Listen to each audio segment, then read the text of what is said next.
OK. Je vous ai expliqué tantôt, il y avait une possibilité de pouvoir créer un bouton sur votre site web. OK?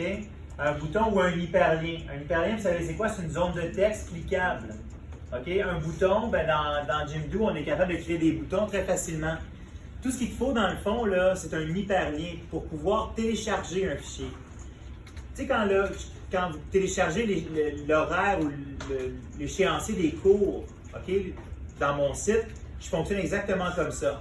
Dans OneDrive, j'ai des fichiers, OK? Vous le voyez ici, j'ai un fichier. Ça, c'est un PDF. Idéalement, il faudrait que ce soit des PDF. Mettez pas des documents Word, il faut que ce soit des PDF. C'est facile d'enregistrer une version PDF. Puis en même temps, c'est une version finale, OK? Donc, la consigne, elle est simple. Si tu décides de créer des boutons ou des hyperliens pour télécharger des fichiers, il faut que ce soit des fichiers PDF. OK? Pas des documents Word, pas des documents PowerPoint, donc des PDF. Même un PowerPoint, tu peux le convertir en PDF. Et là, ce que tu dois faire pour obtenir ton hyperlien, c'est simple. C'est que tu coches, là je suis dans mon OneDrive, OK? J'ai un fichier, tu fais juste le cocher en bleu ici. Et là, tu vois en haut à droite, en fait à gauche, tu as copié le lien. Fait que quand on clique sur copier le lien, on te permet de générer un hyperlien.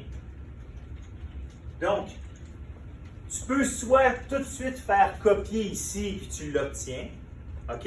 Tu le mets dans ta mémoire tampon, qu'on appelle. Là, quand tu fais copier, c'est l'hyperlien se mémorise, puis après ça, tu fais juste ajouter dans un hypertexte. Ou alors, tu peux cliquer ici. Et c'est là que c'est important. OneDrive te permet, en cliquant ici dans les options, te permet de faire un peu comme moi je fais, c'est-à-dire je sélectionne seulement les personnes au sein de l'école Marie-Carac peuvent télécharger le fichier. Ça veut dire qu'il faut que ton OneDrive soit connecté. Vous me suivez? Sinon, c'est une personne ayant déjà l'accès ou une personne spécifique. Tu pourrais dire juste moi, S. Lauzon, à commercial marie-clarac.qc.ca pourrait consulter ton fichier. Puis après ça, regarde ce qui est important ici. C'est écrit autoriser les modifications. Ça veut dire quand tu coches, tu laisserais n'importe qui a accès à son hyperlien pouvoir modifier le contenu de ton document. Est-ce que c'est ça qu'on veut? Non. C'est pour ça que de 1, on le met en PDF, puis de 2, on n'autorise pas les modifications. Tu peux même mettre une date d'expiration, c'est-à-dire ton fichier devient inaccessible à partir du 1er janvier. Tu pourrais même mettre un mot de passe. La personne, pour pouvoir télécharger, doit absolument rentrer un mot de passe. Fait qu'il y a plein de façons de sécuriser un document que tu peux rendre disponible par téléchargement. Donc, je choisirai une personne dans l'école, je n'autoriserai pas les modifications et je fais appliquer. Là, si tu fais copier sur le lien, il y a un nouveau lien qui a été créé, un nouvel hyperlien. Tu cliques sur copier et là, tout ce que j'aurai à faire, si je reviens par exemple dans mon site, je pourrais dire que cette zone de texte-là, je crée un lien.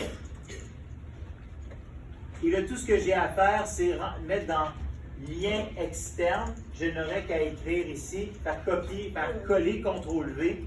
Je fais créer le lien et là, mon lien fonctionne. Fait que je pourrais télécharger ce fichier-là en cliquant sur le lien, qui est un PDF, facile à consulter. Et dans le fond, je pourrais avoir mon téléphone cellulaire et je pourrais juste aller voir ton portfolio, cliquer sur ton lien, voir ta fiche de lecture, mettre la note, et là, je reviens sur ta page, puis je continue à lire. Tu pourrais créer ton journal de bord, ton inspiration, tes fiches de lecture, ton texte d'appréciation pour être entièrement fait dans Word. Puis c'est un hyperlien vers ce document-là qui est converti en PDF que tu me donnes. Vous me suivez? Ça, là, ce que je viens de vous enseigner là, c'est la façon la plus simple de partager des fichiers entre vous ou par l'entremise d'un site web. Cool?